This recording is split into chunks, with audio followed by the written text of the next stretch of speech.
Hey, you want to roto this rhino with me? Let's go.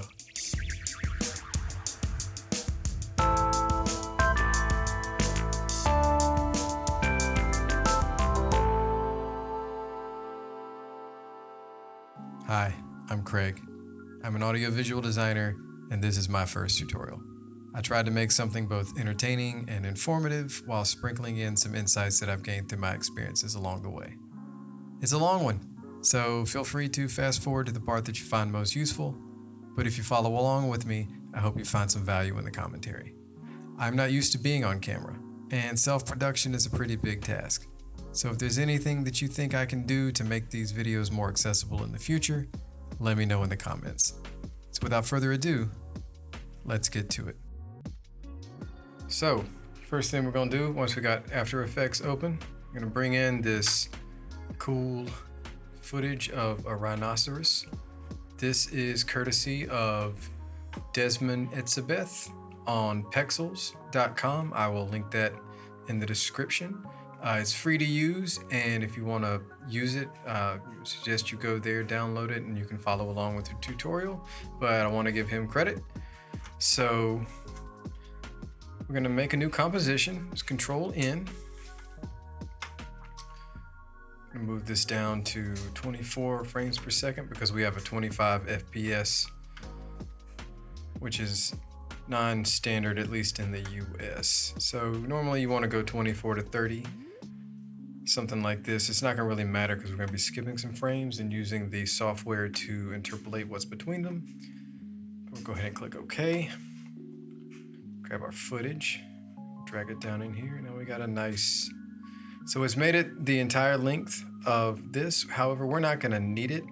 What we're going to do is we're going to just find a place where the gate kind of repeats, and we'll see if we can't get an image, a part of the image that is, the same in two places. So generally, thankfully, animals, at least, when, and humans too, our gait tends to be repetitive, that we step on the left or the right foot at the same time, the same way each time. So we'll start, we'll grab right here.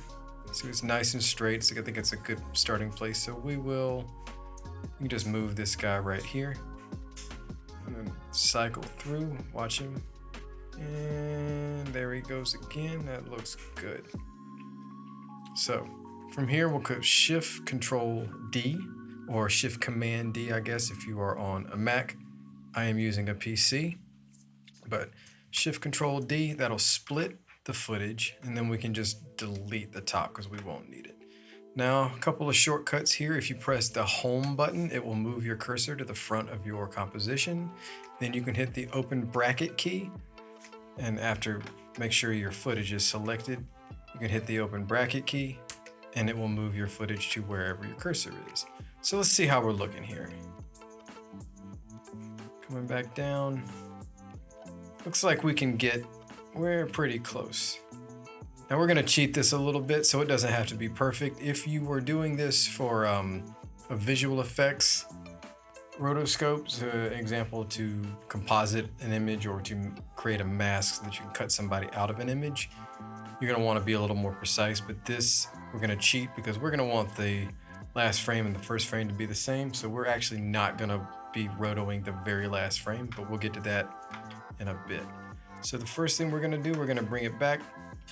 Let's go ahead and bring the work area down, and we can trim the comp to work area. That's right click if you're on a PC like me, into the workspace bar here, the time ruler, I guess.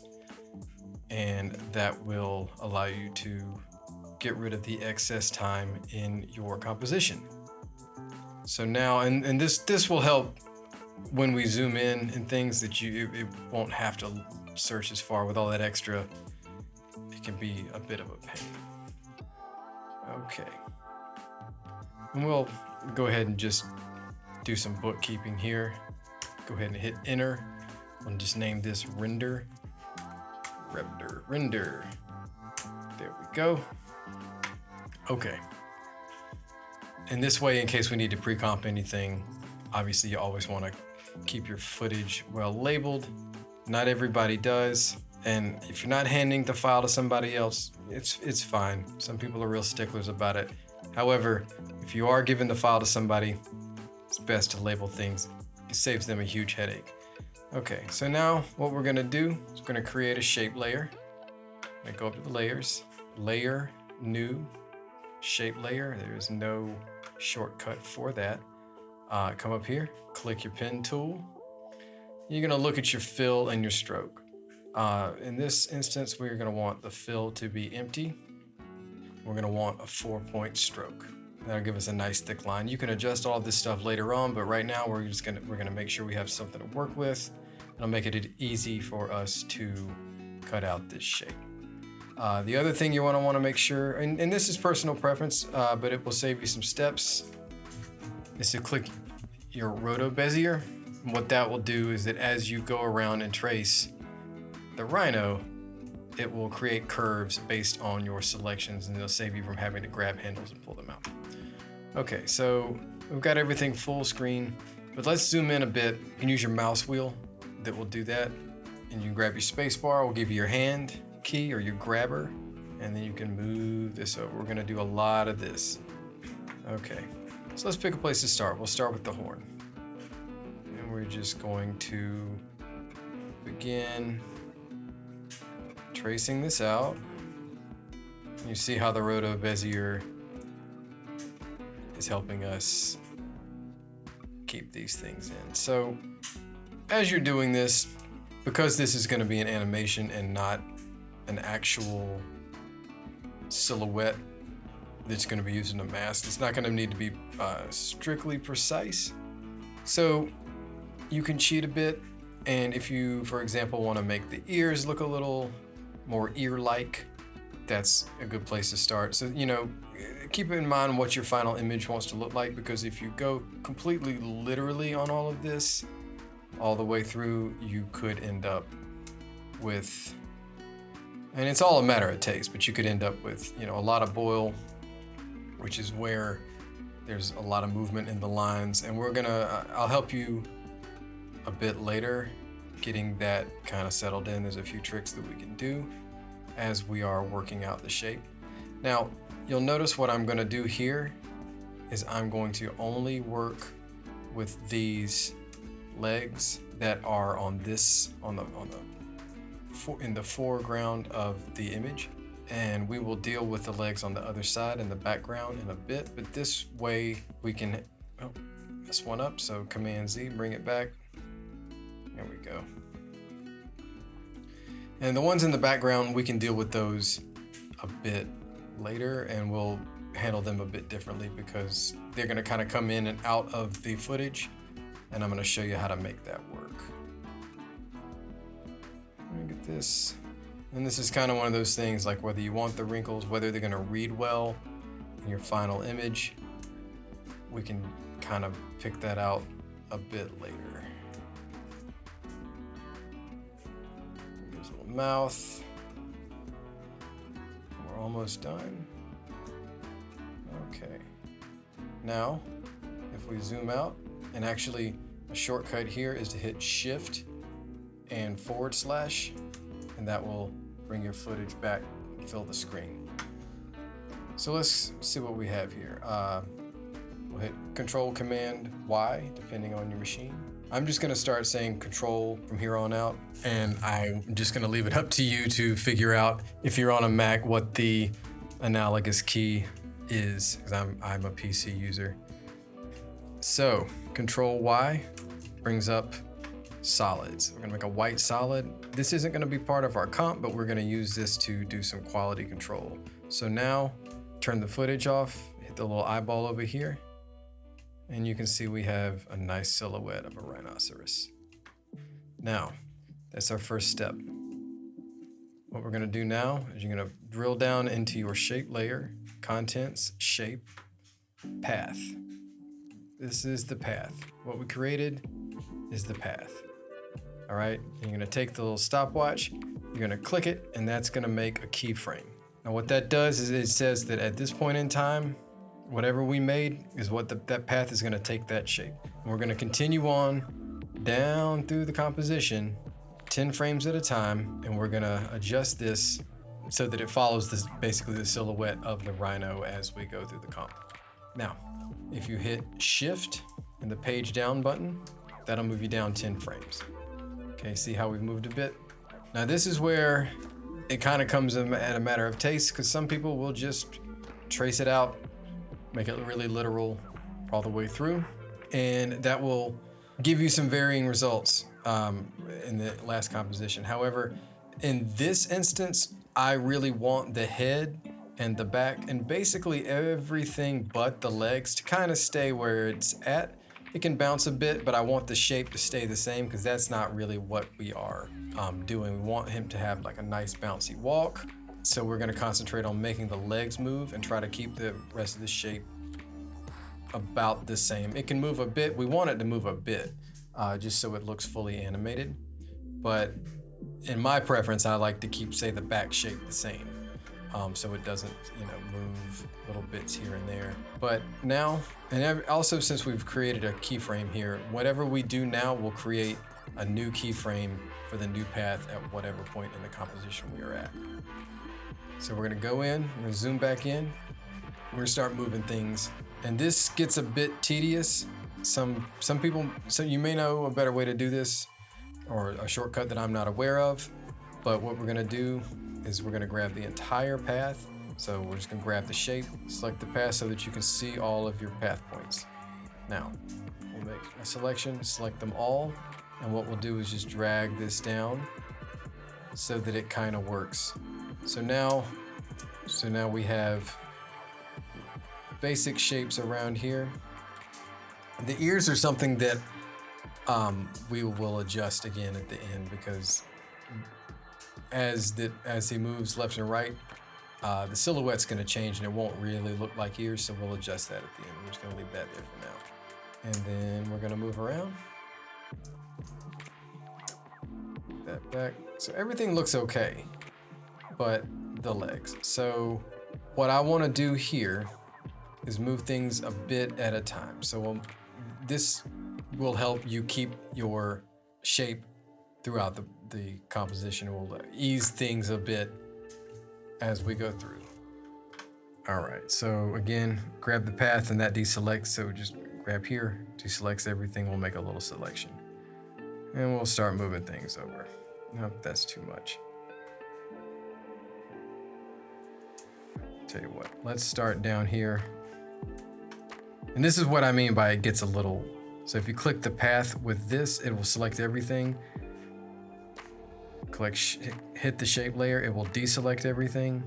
And then you can, so this, you'll have to, at least I constantly am back and forth hitting path, shape layer, path. But now what we're gonna do, let's move the foot, because the foot is kind of the same shape.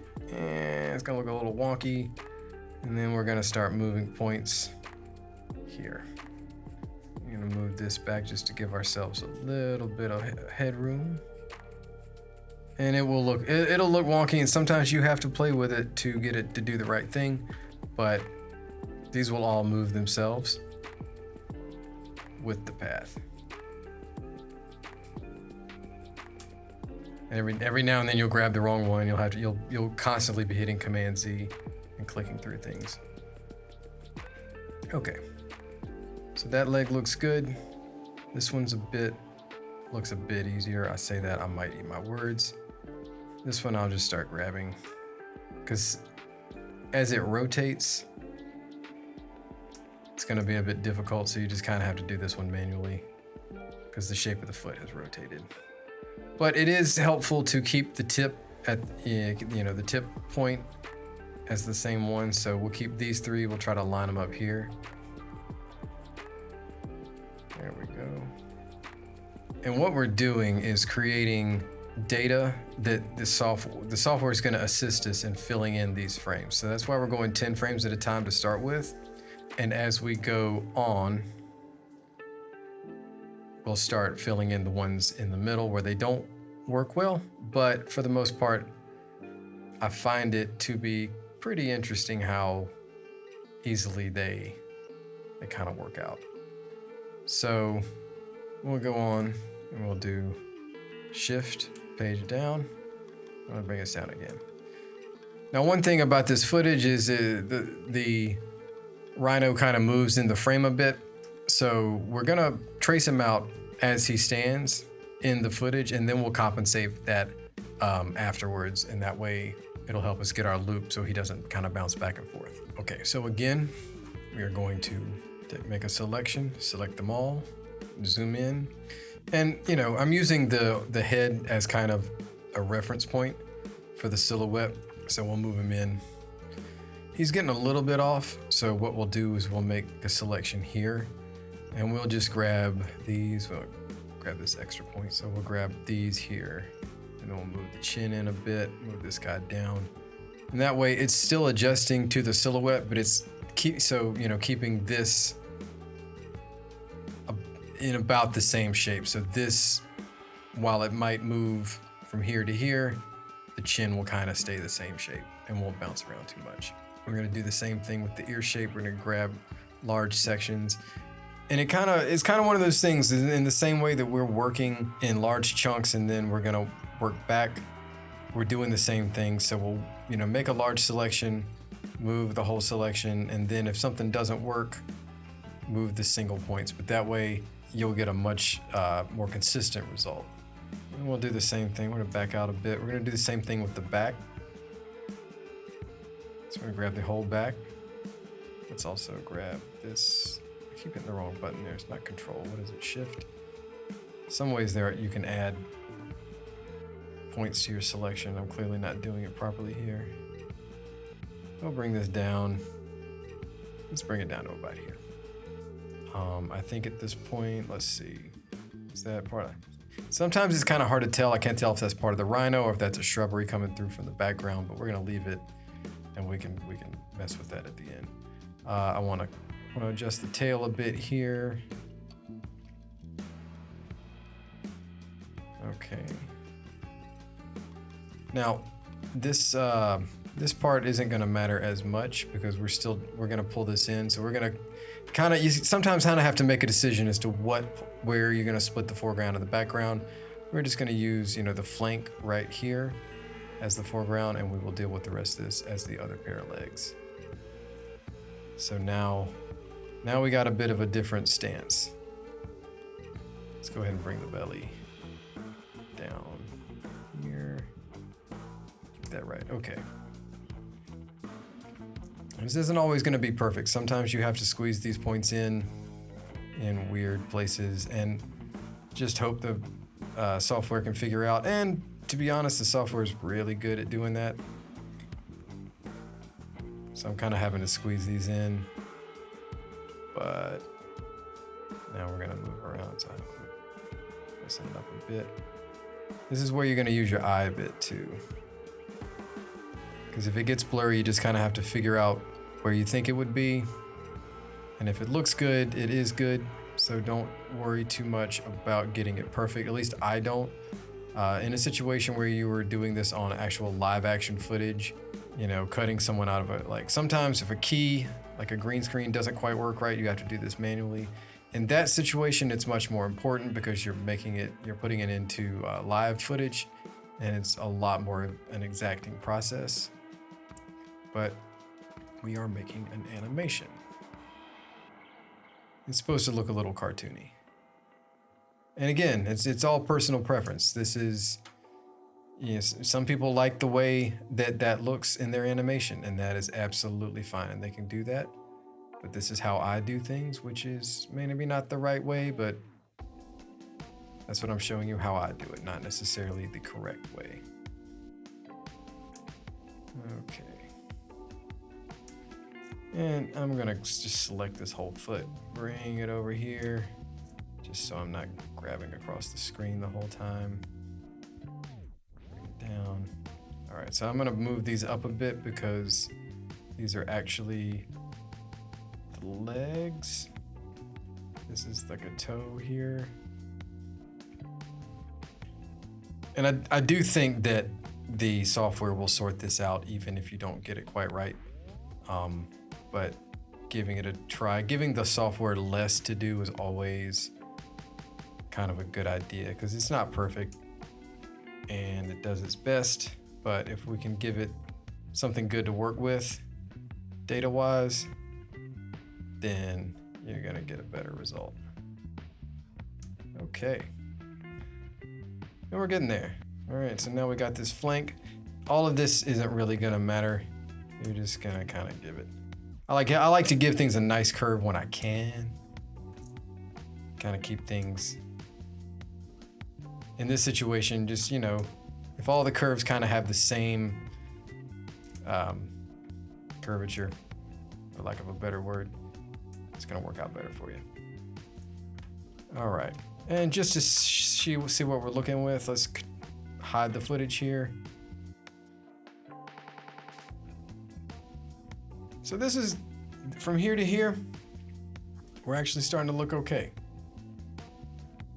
Now from here to here, it gets a little wonky, so we're gonna have to play with that, but that's okay. That's what we're not, it's rarely are you gonna do this 10 frames at a time and it work out. So that we're just roughing it out.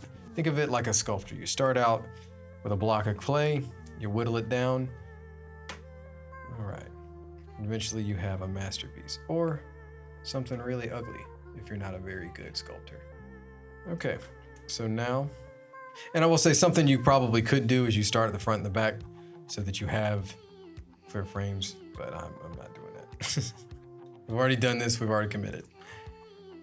All right, so selecting the whole path, I move it up here. And that works for some reason. I hit path and it selected all the points. And we're looking okay. I'll move the tail a bit. And I'm gonna start working through this a bit faster if I can, just because we've got a lot to work through and I've given you the basics. So now, pull the leg back to here, pull this guy back here, get up.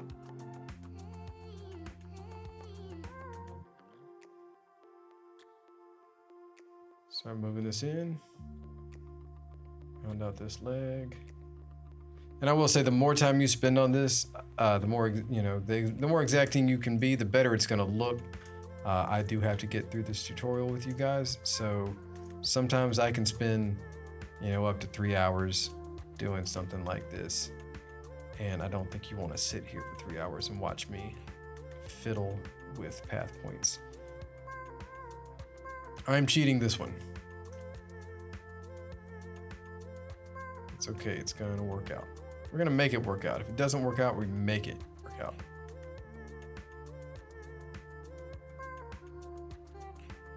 Okay, so we've got it. Bring these up.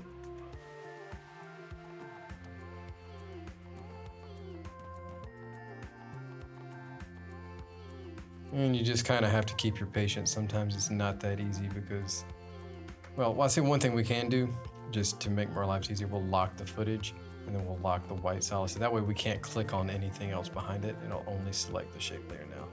So those things aren't even selectable. Over the chin back down. Bring this guy down, bring this guy, get in there. Bring his mouth back to about here. And I'm gonna let this part kind of go, just so we don't get too much foil. Again, we're gonna come back to the ears. Flank looks okay. All right. Getting there. All right. Now, we've come to the last frame. What we're gonna do here, so that we have a nice loop, we're gonna click this point here, Control C for copy, and then Control V will paste it to where we are. And that means that this will be the same. Basically, with a loop, you want your last frame and your first frame to be the same. That way, it'll be your starting point and your end point, and you can just play it over and over and over. And this comes in handy with things like if you're making a video game and you're waiting on a load screen, which isn't as much of a problem now, but you might need a looping animation to play while you're loading. And because it's gonna go an indefinite number of times, so you want it to loop indefinitely, and you want to give whoever's using it the ability to loop it as many times as they need to. Sometimes it's a picture editor, sometimes it is a developer or a game programmer, or even you know, for web design, it's the same way. So now that we've got this, and this is kind of where we're gonna cheat the end here, but we're gonna get back to that later. So now, just like we were working on going 10, we're gonna move up 5 frames. 1, 2, 3, 4, 5. And if you want to move 1 frame at a time, it's just the page down button without the shift. So shift page down will move you 10 frames. Page down will move you 1 frame. And likewise, page up will move you backwards 1 frame. And shift page back or page up will move you back. Now, so here we don't have anything, so we're gonna work on basically correcting this to where it's at. This one got us pretty close, so we got kind of lucky with this one. So let's grab the leg, move the leg back here. Again, this is kind of personal preference, or however you want to cheat it that way.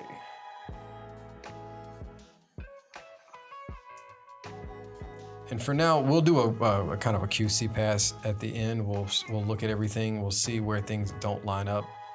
We'll see where there's things get kind of wonky, and we'll go and correct those things as they come up. I'm gonna leave that for now. Let's move this guy. Move his shoulders back up.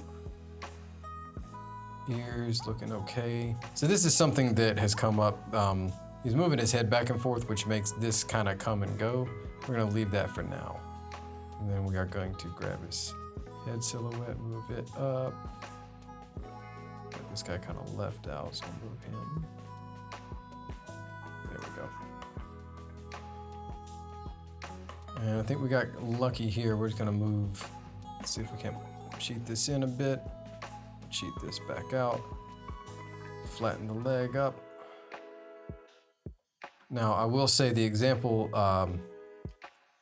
in my shorts, what a poor phrasing. If you look on my video shorts, you'll see a rotoscoped rhino. That's one that is not this one. That is one I did before. So if it looks a bit different, I spent a lot of time on that. I'll leave it up to you to spend time correcting. I'm just gonna get you close and then allow you to do the perfectionist part. So then we're gonna move to the next 1, 2, 3, 4, 5. All right, got a little wonky here. So first off, let's move the whole thing back to here. Okay. We're gonna straighten this out though. It looks bad now, but it'll be all right. So let's kind of get everything kind of where it was supposed to be, and then we will start working out the shape of the leg.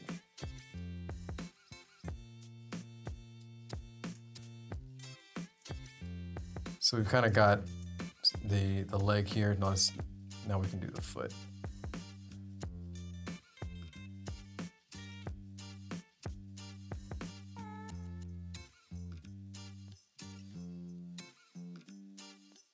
Okay, that's pretty close. We might bring this guy down here because I think we keep those two. Yeah, always remember to save. Control S. I have an auto save. You know, you can adjust the time between autosaves, but I have definitely had crashes. After Effects, the newer ones have, or at least this has not given me as many crashes, but sometimes they'll do an update and it will just not be very stable. So just like, I mean, honestly, that it really goes for any software that you should always just be saving constantly. And yeah, so you got to redo it. If it's a paid gig and you lose the work, you get to redo it. And it is not fun.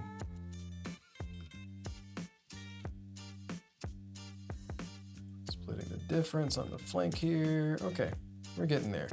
So now how's it look? Now we're gonna have to adjust a bit there, but we're getting there. We got some video drift that we're gonna work with later. So these things will get fixed. But you see how it's starting to fill in the data between the two? It's kind of guessing, and I mean we're giving it you know, stuff to work with.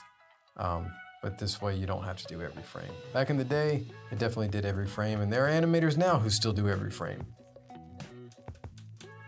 Move up 5. All right, do the same thing. We're gonna select everything, grab the path. we just have this unfortunate shape here now. There's not a lot you can do about these because you are going to have extra points. You're going to need them, so don't remove them. There is a way you can delete and add points as things go, but I've found that if you keep the same number of points, it gives less line voil at the end.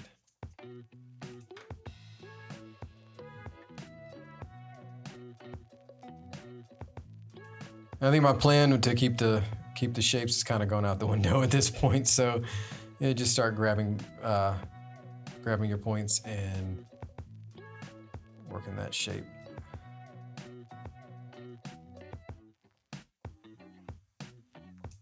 Okay, bring this down a bit. Now let's grab the whole thing. Grab this section, pull this down. Got lucky here, oh no.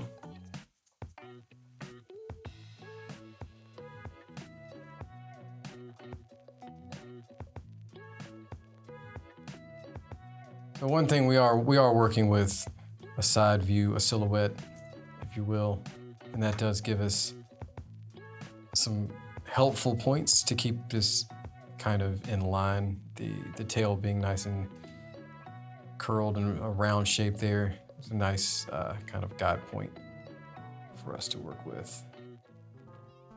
All right, we're gonna move this guy back. Now we're gonna hit the middle here. And this one's kind of where we're gonna have to work with, since the last frame is not a perfect frame, we may have to, adjust this a bit just by eye. But we'll grab this, move it down.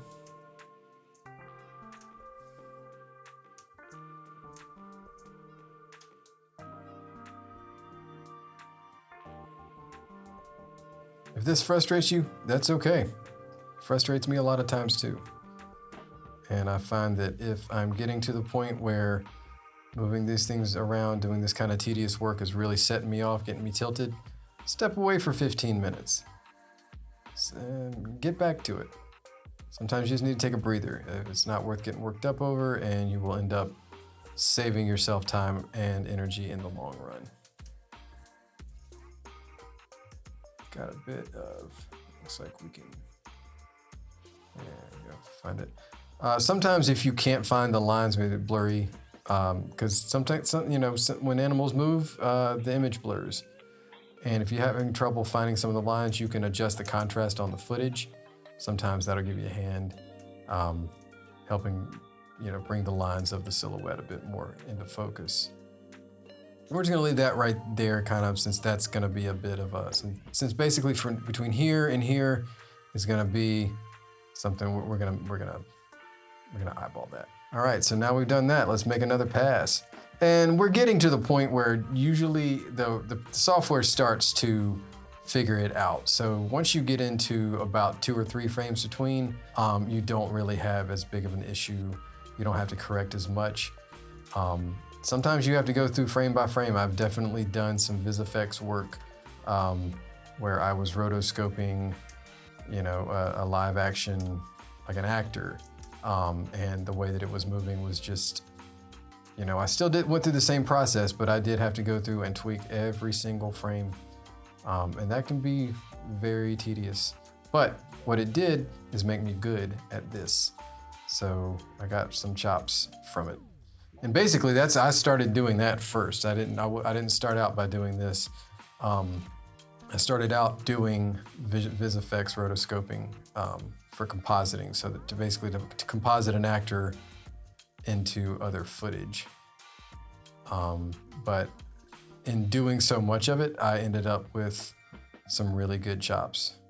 And I was like, well, I can just it's the same principle, so I can just take what I learned, and instead of creating a mask, which we will be creating a mask here in a bit later, I'll show you how that works.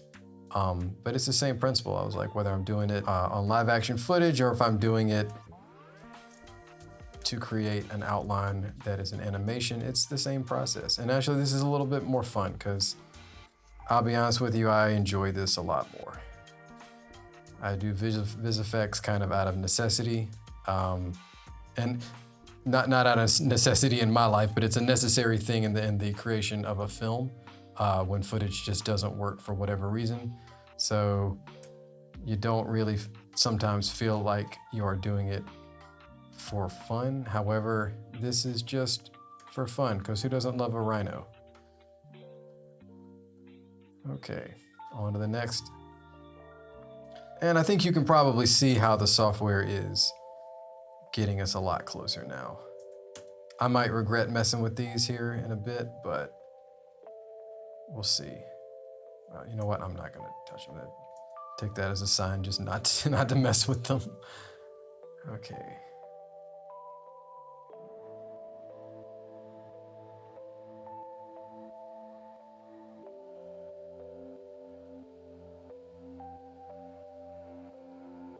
Gonna leave that the way it is. All right, so it's kind of hard to see, but I think we're down. This looks about right. So, and again, it's more about the final result. If when you're playing it back, the footage won't be available, or the footage won't be visible, so you won't really notice that it is not perfect. And really, it's got to be convincing as a rhino. And there are definitely some art styles that was it Dr. Katz, I think, from when I was growing up. That might be a throwback that many people don't get. But that animation style had a lot of what they call fry and boil. I think those are the terms. But it's when the lines kind of wiggle and the stroke width kind of varies a bit, and it gives a really animated kind of feel to it. And I enjoy it. You know, some people are good at it, and it really is all about style. Whatever you deem appropriate for your animation. Go ahead and give it a save. All right, we'll move down here. Now we're cooking. Okay.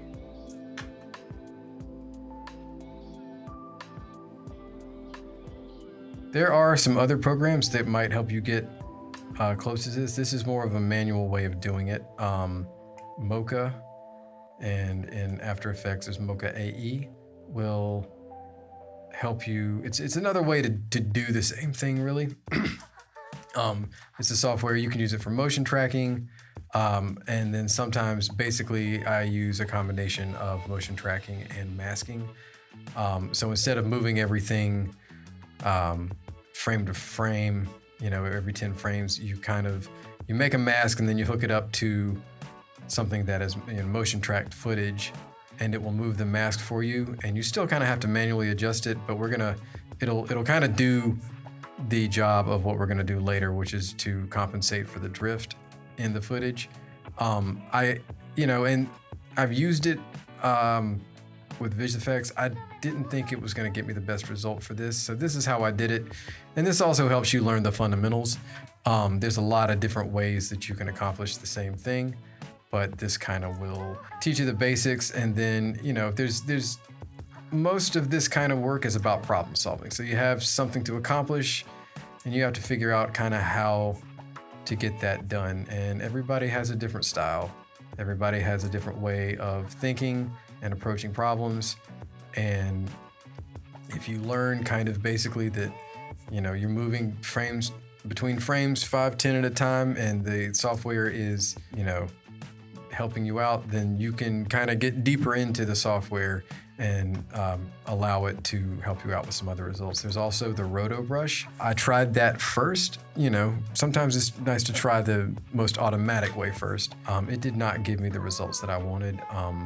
Part of that being just it goes frame by frame, and it doesn't really carve out these chunks and result in a smooth animation. It's really handy sometimes, depending on the footage, though, for compositing. So it's definitely a tool to learn. Just wasn't really the best for this situation.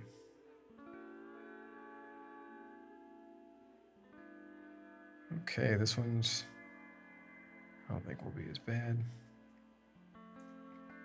And at some point, we will turn the footage off and just be working with the path and the points, because we will kind of see what we need and we'll start referencing from within the composition of what we've already done. Okay, we're getting there. I'll do one more pass. And I don't think I'm gonna go any deeper than these here unless something just looks completely off, because we are gonna have to adjust some things anyway, and I think we can all just do that at one pass. Save you some watch time, because I know you're probably not gonna watch the whole tutorial. That is fine. Some people just need to get what they do. And if you're like me, I'll watch a tutorial until I get the basics and I can cut it off. Because I just get excited to work. Like as soon as I learn something new, I am ready to put it to use. I don't like to sit and wait through all things. It's not always the best policy. I regret it sometimes and have to find myself going back. But no sweat if that's the case. In fact, if that is the case and I've taught you something that excites you enough to go and try it on your own without watching the rest of it, I feel pretty good about that. That's why I'm doing this. All right, I think we're getting close. So let's back up, shift /, turn off the footage. How are we looking? See, now we have a rhino. And also if we just turn off the points, it's a little easier to see.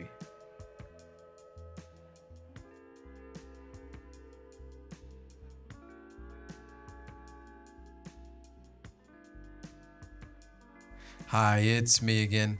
You may notice some edits in the video going forward. That's because as I was tracing out the back legs, I forgot to add keyframes.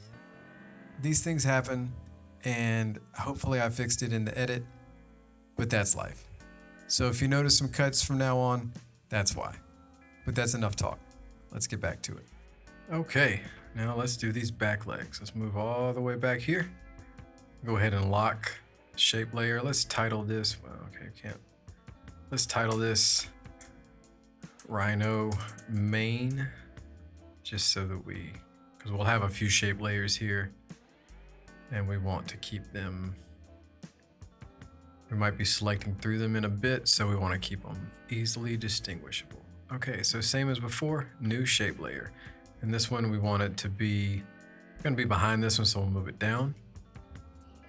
And we are gonna do the same process. Hopefully it's not quite as tedious since we don't have to do the entire thing. But let's move it out a bit since this is kind of a weird place to start. Although I did select it for that reason. So if you look at the shape of the front legs here and then here, they're kind of in the same shape in relation, and the back legs too. But because it's hidden, it's not really the best frame to start. So you kind of want to get as much of the front leg as you can. So we'll start here. All right, grab our pen tool, zoom in. In this segment, we're actually going to be making two shapes on the same shape layer. You can do different layers for each leg, the back legs, it really won't matter. But this way it will, this is just kind of how I prefer to do it. So we'll start here, rough out the leg. I kind of picked this rhino because it's got a bit of a sassy walk. All right, now here, what we want to do, give yourself some room, because if you just do it all right to this, as you move through, it will start peeking out from behind you. You're gonna have to come and compensate for it later. And there we go. So shape, drill down to path. All right. And we will click, well, actually, I forgot. We gotta go back, hit the path, and we have to actually do both legs. It's easy, and I will say this, and this is just learning from my mistakes. If you zoom in and work on one thing, it's easy, or at least for me, to forget that there is another leg to work with over here. And I will just keep working on this one and forget to work on the other one. But we're gonna go here, and if we don't connect with the same shape, we'll start a new shape. But it will be on the same layer, and we'll work out this leg as well.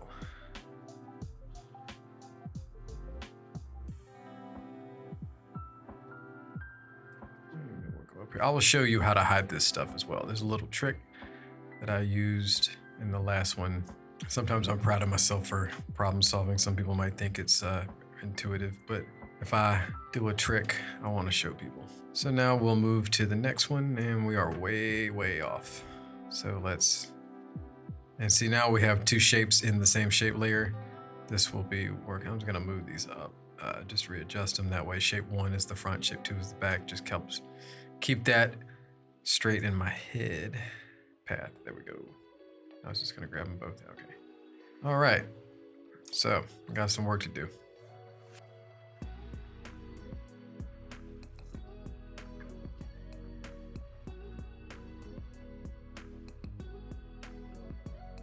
And you'll notice here, it's kind of handy to keep the toes in the same place. Because one thing you do, like the thing about the sassy walk is the way that the rhino kind of flips their leg out, kind of does a flipping motion. And keeping the toe the same point will help with that. All right, we're gonna go down 10 frames and do it again. Moving back this time. Here we go.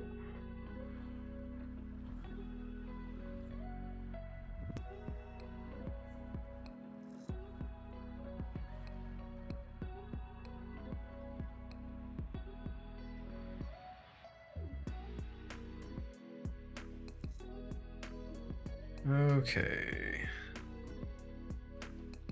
This guy's in, so heel. My cat's making chirping noises. I don't know if you heard that. Now that I've said it, I guess I have to turn it up in the mix, huh? She probably thinks I've been talking to her the whole time. But she's napping, so I won't complain. This one's kind of tough because you're going to have to look at it and understand that this is going to be moved. So in reality, this is going to actually be behind. Like this is going to shift over here. So we can move it out. Just I can adjust that later. Okay. Now let's go ahead and get those first and last frames. It's kind of avoiding them, but now we have to do it. Okay, so we're gonna have to rotate this guy. So let's see what we can get the heel here. I'll move this up, move this out like this. There we go. Get the toes in the right spot. And I will say, last time I did this, I was kind of surprised at how well it did the frame, like going from a hidden shape like this, how well it interpolated the frames as it moves in and out of view. Obviously there was some work to be done, but it got me a lot closer than I thought it would. You'll also learn how to read when things are selectable, whether it's got everything selected or not. If you go back and you just click the path, click this, you'll see they're all squares. If you click off of it, you'll see they're all little circles. If they're all little circles, then you can grab them individually. And you'll see how each one is selected, whether it's a outline of a square or if it is a filled in square.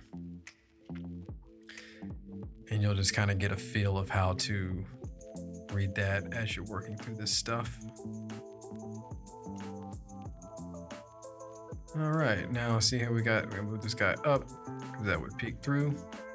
Okay, on this, now going in here.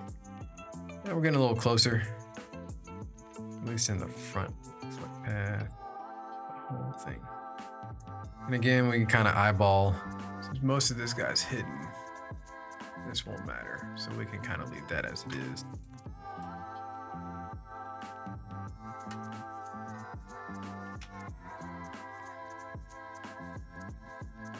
And moving down. Just gonna do this one manually to save some time.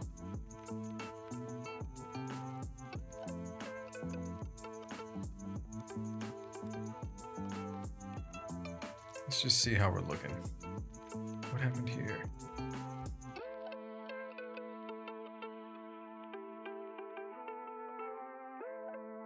Oh no.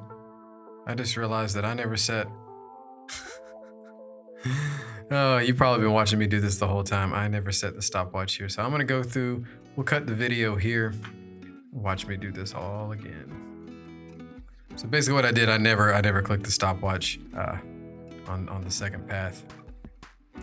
And you know what? I'm gonna leave it in so you can see, learn from my mistakes, but that is exactly what can happen if you're not working on two different, so maybe it's best to do it one at a time, but it's what it is now. So here we go. I'll leave all this in, but I will fast forward the footage.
Okay, and we're back. Now, if you are confused about what actually I did, I'll go ahead and just kind of be clear about that. And you know, sometimes it's better to learn from some people's mistakes, and hopefully this will be something to just keep an eye out when you're doing this and you can avoid it in the future. But basically, I just simply forgot to add a keyframe in the first pass that I did, and then I guess I just didn't notice it, and that can happen in these long projects. This stuff gets tedious and it is easy to forget some things. Don't worry about it. If you do, just go back and fix it like I did. But I'm gonna leave it in. You know, I'm sure I'll fix some of this in post, but I will leave a bit of it in just so you can see me mess up. It's my first tutorial, so hopefully you guys are still with me and maybe give me a bit of grace. But let's go back and let's look at it now. We're getting there. So we gotta fix some of these, but we are getting close on the back legs. So, but before we do anything else, let's go through and fix that first frame.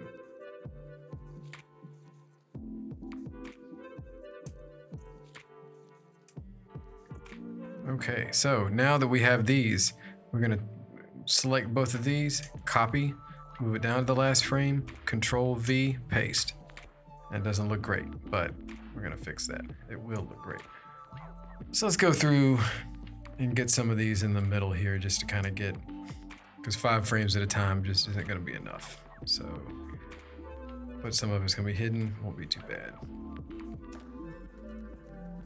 The only thing showing here is the, what is this, the ankle? Ankle's showing. Maybe a bit here, peeking through. This just will kind of add character and a bit of believability. That looks pretty good. Move to the middle here. Again, looking pretty good. Don't want to mess with this too much. Maybe bring this up, bring this in. See how this guy's looking over here. Nah, it is great.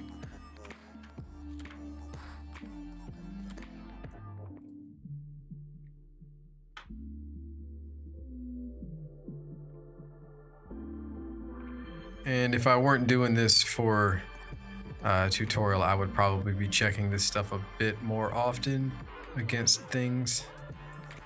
Like against the previous frames, just I would probably be doing a lot of this. And that I don't want you guys to have to suffer through all of that.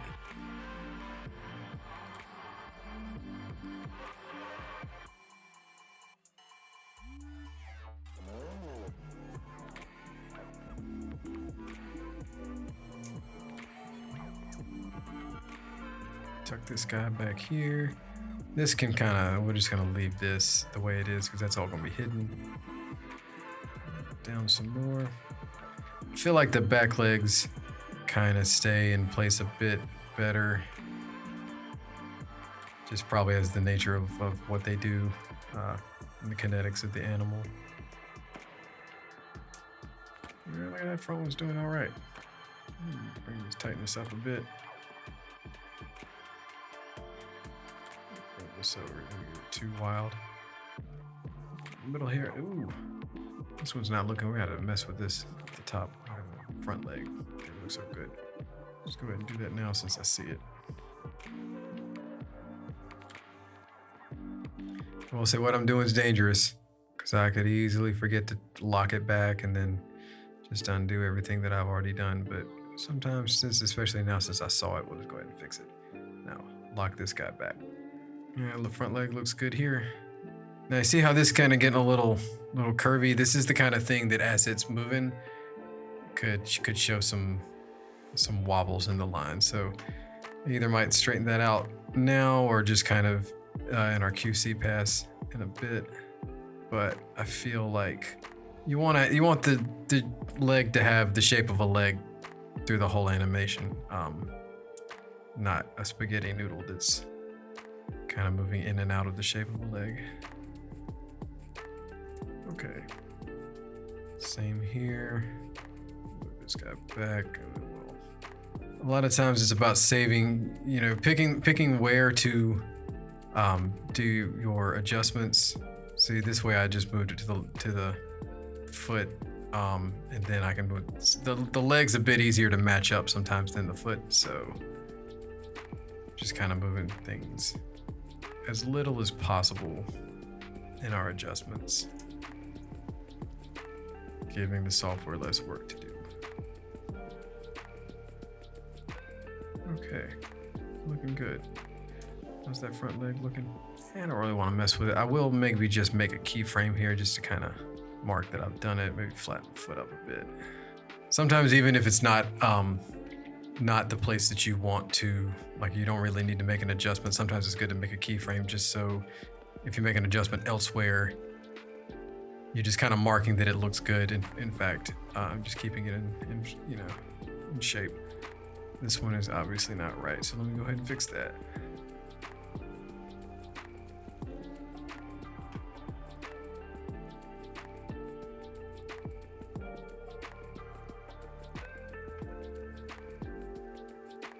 This side doesn't really matter. I think we have a lot to work with here, so I am going to just completely destroy this in this frame.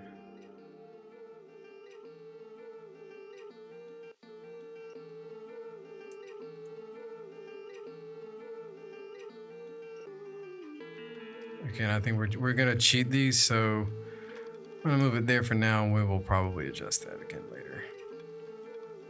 But you see how here it's kind of hidden, but it still has the shape of a foot, so it's still trying to figure it out. We'll leave that kind of crossed over, and that will just give a hint that there's something back there, keep things a bit more realistic. This is probably where the problem was. Let's kind of square this away a bit. It's got too many curves.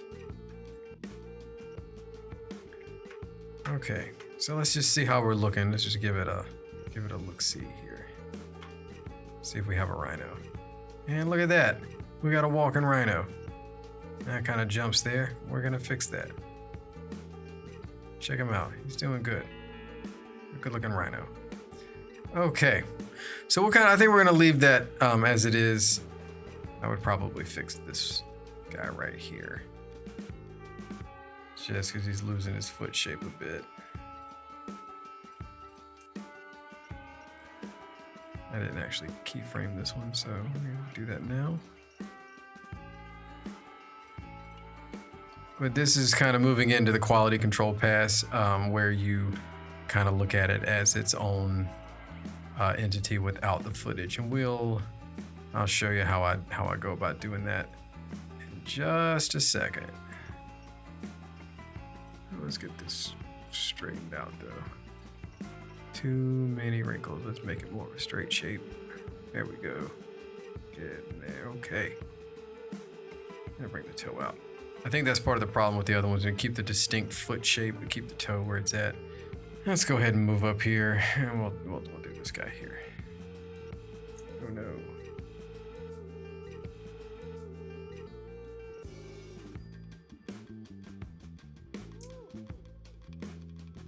All right, I think we're looking good. So now, I'm trying to think what I want to do with this. Do I want to move it back? Yeah, let's move all of these keyframes as a whole down to just the basic silhouette. We're not going to make it perfect, but we do want it to kind of be in the same place because we're going to move the entire thing all at once in a bit to compensate for it. So now that we have everything kind of in sync to each other, let me go ahead and just name this real quick. We'll name it background legs.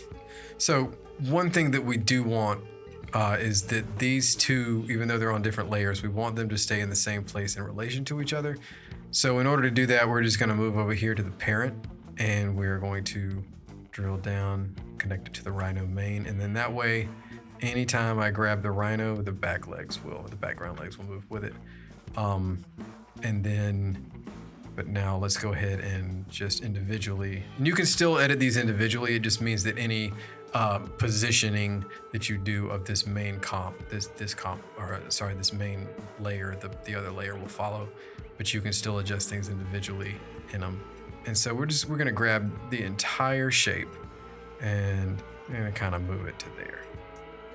And I think probably what I'm gonna do is use the horn as a reference point. And then because that was within this layer, we're gonna need to do the same thing here. The back legs did not follow. See that we're still just making sure everything's here. Okay, so we're good up until that point. So now instead of grabbing them all, we're just gonna grab each path individually. Do this guy here.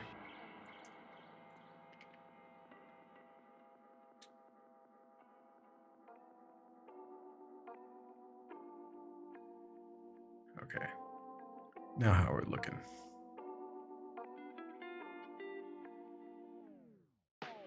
Looking pretty good. Looks like it moves a lot, but the leg itself is moving a lot, so. And now we have a rhino. Okay, so now what we're gonna do is just a little trick, and we're gonna hide these back legs behind this. So what we're gonna do now is we're gonna duplicate this. Let's rename it so we know what we're doing. We're gonna call it Rhino Mask. And we're just gonna create a mask that we will use to hide these guys. So we're gonna keep the stroke because we don't want to decrease the width of the mask, but what we're gonna do is move up to fill, and we're gonna fill this in, okay? Now this is gonna be hidden. Depending on how your view is set up, this may be visible, but in my situation, I'm on a laptop. So I'm gonna click toggle switches and modes, and then you'll have what is your track mat here. So we're gonna set the track mat for the background legs to be the rhino mask. We're just gonna click this, move up, rhino mask. Now, that made it so that everything inside the mask was visible. The way we're gonna fix that is just click this here and it will invert the mask. Now, everything that is behind the mask will be hidden, The mask itself is not visible, but you can turn it on. That will become helpful later down the line. And I will say we're gonna adjust this a bit. So we might actually go ahead and duplicate this again later and do this. But you know, at this point in the process, it's good to know, just go ahead and do that. That way you don't have to wait till the end if that's all you needed to know. But now look at it. We have a rhino. He moves. It's a whole rhino. The legs are hidden. All right, I'm feeling pretty good about that. Now, a few things that bothered me as we were going through, and at least in my first pass with the first rhino I did, was the ear shape. And when you turn the footage on, you can clearly see the ears, but I just did the outline of it. So it's kind of hard to see what's going on here. So what I would like to do is just turn this off. And we're gonna go to the path and we're gonna edit this path. And we're gonna make it look like ears. And just eyeball it, just do what you think it looks like ears. I'll say, you know, bring this guy in a little bit, make it a little cutesy. But that looks a bit more like ears than it did. And I think it would help to have another point here, but I'm not gonna add a point there because that'll just create problems. But ideally, I think both ears would look like this one, but we're gonna go with this shape. Now, we're gonna need to do that for every point down the line. The way we're gonna do that, we're gonna duplicate the rhino, click Shift, Control C. We'll pre-compose it and call this the rhino reference. And this way, we're gonna use this as the reference guide for the other one. So now you can right click, time, see freeze frame is enabled. And then basically it will stay the same as you keep moving things down. So we're gonna go to each section of this path. Let's go ahead and lock the background legs so I don't accidentally mess with them. But we're gonna move, and let's kind of do it every other one just so we can let the software do its thing. But yeah, we're gonna start moving these ears. And a little wiggle here will be absolutely fine, but we want to kind of move these in. And see, now we are referencing from within inside of the animation.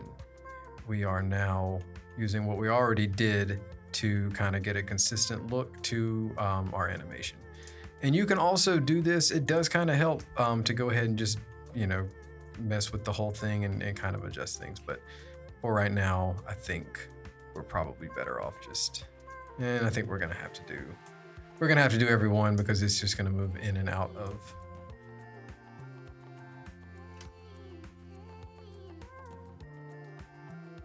It'll basically bounce between the old shape and the new shape if I do every other one because we've already written keyframes into that. So yeah. And I will, you know, I'm not gonna do it here, but there is a way that you could basically create two images and mask one to the other so that you just have the top bouncing up and down and it doesn't move and just have the legs moving. There's a lot of different ways to do things. So now when we move through this, the ears move a bit, but they keep the same shape and we'll just keep going.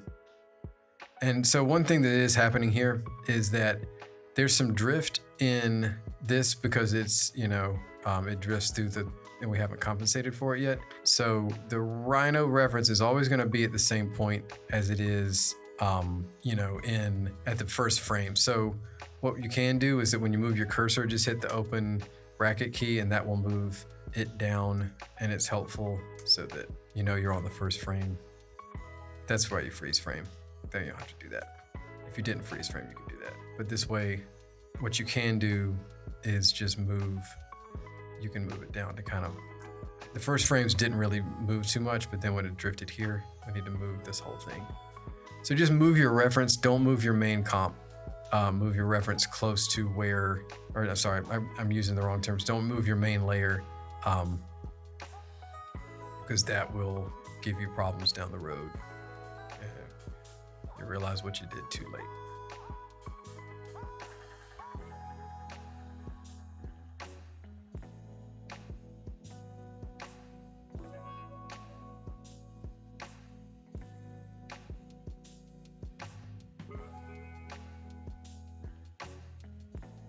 There are a few other things that you can do. The tail, I think, was something I might have had to adjust a bit, but this was the thing that kind of drove me the craziest.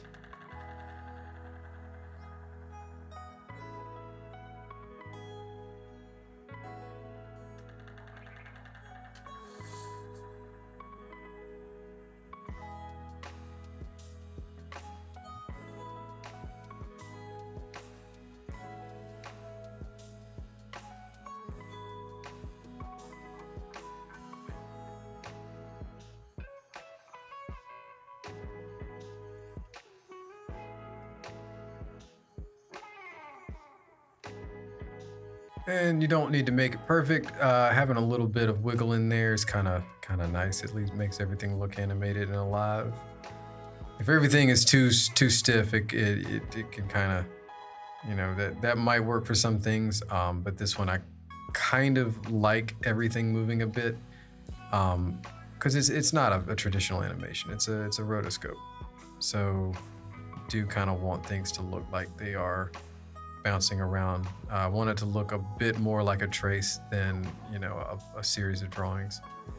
And to be honest, I'm not a good enough artist to do a frame-by-frame animation of this. So that's the cool thing about this software. It allows you to do some things that wouldn't always be accessible to you otherwise.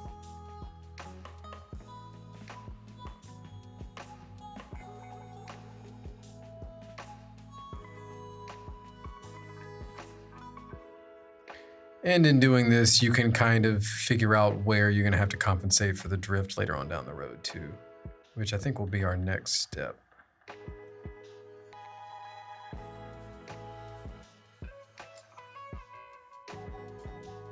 This can also, if you speed through this, you can kind of forget to move the reference, or you can move the wrong thing. And hopefully I did this right and we don't find that I got ahead of myself when we double check things. But now the whole everything here has been checked. Let's go ahead, turn the reference off. Just deselect so we can see the whole thing. Now, yeah, it looks like I did something here. So what's happening here? It looks like the mask is wrong. Yeah, but that's okay. You know what we can do since we moved this whole thing? We're gonna delete the mask and we're gonna redo it, duplicate. Call it the rhino mask. Hopefully this will give us the, and honestly, this is an easier fix than what I thought I had done. So I'm all the time typing things in the wrong caps as well. And then we're gonna go back. It's gonna undo that, but we're gonna rhino mask, invert. We're gonna have to do this, fill, and we're back in business. Look at that. Let's get everything unselected so I can see the whole thing now. Look at it. All right, you see the ears? The ears don't move around. They look like ears. Okay, now we're gonna call this good enough. There's one last thing we want to do because we want it to start and end on the same frame in the same position. So now what we're gonna do is, there's a couple ways you can do this, but what we're gonna do, since the background legs are parented to the main, we're gonna open this, and before we do anything, we're going to need to also connect the rhino mask to the main. So now both the mask and the background legs will move position with this main here. Now, I'm gonna close up the contents because that's not what we want. But we want to work on the transform of the entire thing. Okay, so what we want to do is we're going to keyframe the position. What we are going to do is use our reference to actually compensate. So you're going to keep that first keyframe, but we're going to move down here. We're going to turn our reference back on. Okay, so since we moved the reference, we need to get our reference back into its original position. We can do that with the align. So align left, align top. This is a full 1920 layer or pre-comp, so it moves everything back into the first, where it's at in the first. And you'll see how it drifts. And so what we're gonna do now, since we've got this kind of where we want it, let's go ahead and let's move this first keyframe. I think it got moved 540, so 960 by 540. Now everything is, and 960, 540, that's your center at a 1920 by 1080. That's a number you'll see enough that you'll just remember that. So now everything is centered. You can see our reference and our main comp are in the same. And what we'll do is we're gonna move everything down, let it drift. Now we're gonna click the position, And then this is another thing that, in the same way that you hold shift and page up and down to move 10 frames at a time, if you hold shift and then use the arrow keys, that'll move you 10 pixels at a time. Without shift, it's just 1. So if you move 1, it's kind of like that. But if you move 10, it's like that. And as we're doing this, you'll see down here that it's making a new keyframe for the position. So we'll get it. I like to, move left and right in straight lines, just kind of as a precision thing. But now we've got it, and that's close. That's close enough that you won't notice it on the next frame. It doesn't have to necessarily be perfect. It just means that when it goes to the next frame, it doesn't jump across the screen. And there's still some bounce. We'll turn the reference off, but now you can see that it starts and ends at the same position. So we will go, and you don't have to kind of do this in the same way that we did, where you go have at the midpoint and adjust it. You can really actually adjust this really when you just see it get off.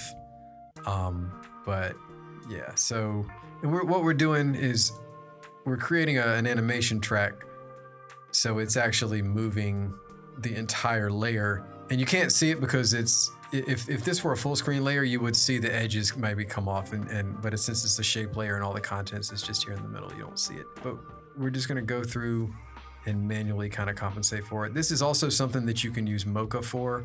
You can motion track this and let it compensate for you. Sometimes that's handy, and I've definitely done some things like that. And this is okay. We want the head to move up and down. We want it to bounce, make him look like he's walking. We don't want to always have it be perfect. Might bring this guy down just a bit. The reference that I use is the back, because I kind of want his back to stay the same and kind of make it look like his legs are moving. You see we're getting out of, move it back up. But now let's turn the reference off and see how it kind of looks. That's just some double framing in the image there. We're starting to look pretty good, I think. Okay, now that we have our Rhino loop finished, we're going to give it a test. And also in testing it, I will show you how to make it loop indefinitely in case you want to put it in a composition with a longer timeline, which is essentially what we're doing. We don't need it to just do one cycle, we need it to loop indefinitely. So let's go ahead and turn off the white solid here, because that was just so that we could see the black outline. And that's going to turn everything back here black. It is not, however, solid. What it is transparent. So we're going to create a new composition. That's Control N, and that'll bring up the composition settings. We'll call it loop test, and then we'll look down here at the duration, 7 seconds, 13 frames. That is all we need. We just need it to be more than twice the length of the original, which I think is 1 minute and 13 seconds. So we'll go ahead here, Control Y, bring up a white solid. We'll drop the render on top of it, and it plays through once, and when we get to the end, it goes away because there's nothing left. And so what we're going to do to fix that, we're going to enable time remapping. And what this does, it just allows you to either compress or stretch the time out by moving where basically the composite or this pre-comp would be at this point in time. And you can use this to speed up, slow down things, and you can to kind of customize footage to your main composition. In this situation, we are going to use a script called loop out, which will take everything between keyframes and repeat it indefinitely. And you can do this, if you have keyframes in your transport. Say if you go down here, any keyframes in your transform, basically any animation you have that's keyframed, it will just loop out whatever you have in between these two. In this situation, we got one extra keyframe because the animation inside of this render pre-comp actually ends at 1 frame beforehand. So let's make a keyframe here and we'll delete that last one. So now we just have these two. We're gonna hit Alt and click the stopwatch. That'll bring up our scripting menu. We're gonna type in loop out, and you can see it'll bring up some context menus here that help you out, so you don't always have to, if you mistype it or something like that, it will get you close. Then we're gonna use quotations, and we're gonna use the cycle function. Hit enter. Now that that's in there, just go ahead and click off of it. And because we've enabled time remapping, we can now stretch out the pre-comp. So let's go ahead and do that all the way to the end of our composition. And if we play it now and we get past this point, it will just start over again. And that is how you make a rhino loop. That's how you loop a rhino. It took us a little while, but we got there. And I appreciate you very much if you're still with me. And I think I'm gonna make another video, maybe after this one, and I'll show you, we'll take this same comp and we'll put it into some other things, and I'll show you what you can do with this guy now that he's made. There's a lot of stuff you can do with this beyond just having the shape of a rhino. But this is a very useful exercise, and it's a useful thing. That's a tool for you to know. There's a lot of stuff here that you may not be doing this exact same thing, but you learned how to loop things, you learned how to mask things, parenting things. A lot of these things will come up, and a lot of times when you have to solve a problem, you're not going to solve it the exact same way you did another similar problem, but you might use 2/3 or 3/4 of the processes that you learned in those, and you fill in the gaps. So again, thanks for hanging out, thanks for watching, and I hope you learned something. Let me know in the comments what you think. Have a great one.